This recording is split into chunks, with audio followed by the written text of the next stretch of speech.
Shri M.K. Raghavan, 26। माननीय मंत्री जी, जी एक उत्तर सभा पटल पर रखा गया है। माननीय सदस्य।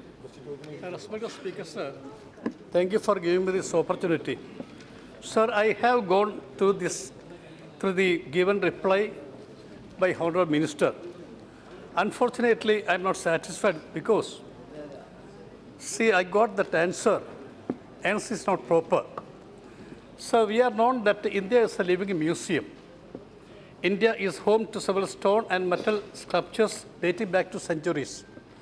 Most of them are not documented. And these priceless sculptures have found their way to museums and personal collections abroad. There are many antiquities and paintings which were stolen and sold to foreign buyers. We need to ensure that these treasures don't stay lost forever, though there is a steady increase in demand of Indian objects. Sir, there need to be registering and auditing. Speaker, sir, I would like to know from the Honorable Minister the reasons why we don't have any data on the artifacts held by foreign countries, how they will be identified, and further steps taken to the next steps. माननीय मंत्री जी। अध्यक्ष महोदय, माननीय सदस्य को मैं एक जानकारी आपके माध्यम से देना चाहता हूं कि ऐसा नहीं कि हमारे पास में पंजीकृत जो हमारे पुरावशेष हैं उनकी संख्या नहीं है। जो संख्या है वो 3,49,870 अभी भी पंजीकृत पुरावशेष भारत के पास में हैं। लेकिन जहाँ तक सवाल जो प्रश्न हमारे माननीय सदस्य जी ने किया है, मैं उनको दूसरी जानकारी ये भी देना चाहता हूँ कि पिछले 5 वर्षों में जो काम हुआ, उन 5 वर्षों में हम 33 पुरावशेष वापस लेकर आए हैं। और उसके पहले अगर वो जानना चाहें तो 2014 के पहले कुल 13 ही आए थे। जो पिछले 5 वर्षों में काम हुआ है वो बड़ा काम है, वो संख्या है 31। और दूसरा जो वापसी की प्रक्रिया है उसके लिए वो संख्या भी 40 है, जिस पर वापस लाने का काम अध्यक्ष महोदय चल रहा है। तो ये मुझे लगता है कि जानकारी का अभाव हो सकता है। ये सच है कि भारत बड़ा देश है, भारत के पास में संपत्ति बहुत है। 1947 के पहले इस देश में लगभग लूट हुई है, हमने इतना पुरावशेष खोया है।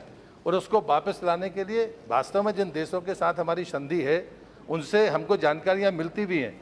यदि कोई भारत की कलाकृति कहीं पर अगर बिकती है या जब्त होती है तो उसकी जानकारी जब वो हमको देते हैं तो सरकार पूरी मुस्तैदी के साथ उस पर काम करती है। मैं सदस्य को इस आपके माध्यम से जानकारी देना चाहता हूँ। माननीय सदस्य। Sir, my second question is, quoting from the Honorable Prime Minister, I wish to say the heritage becomes important in relations of two countries. These are part of our culture and heritage. So I would like to know from the Honorable Minister what measures are being taken to identifying, registering, and auditing these priceless cultural and heritage products in details so that we can make appropriate claim on this. माननीय अध्यक्ष जी, मैंने भी पहले कहा कि पंजीयन की प्रक्रिया बड़ी सतत प्रक्रिया है जो लगातार जारी है। समस्या एक आती है कि जब कभी हम जनता जिसके पास में भी ऐसी चीज़ें हैं उन तक सूचना पहुंचना, ये शायद हम सबकी भी जिम्मेदारी है। उसमें मीडिया की भी उतनी जवाबदेही है, हम जो जनप्रतिनिधि हैं उनकी भी जवाबदेही है। क्योंकि पंजीयन जिनके पास में ऐसे पुरावशेष हैं, हो सकता है कि वो उतने जागरूक या पढ़े लिखे लोग ना हो, लेकिन उसके बाद भी हमारा विभाग उस बात के लिए हर 2 वर्ष में एक अधिसूचना जारी करता है जो एक नियमित तरीके से होती है। लेकिन ये सच है कि तकनीक का युग आ गया है, हम उस तकनीक का भी उसमें उपयोग करने वाले हैं।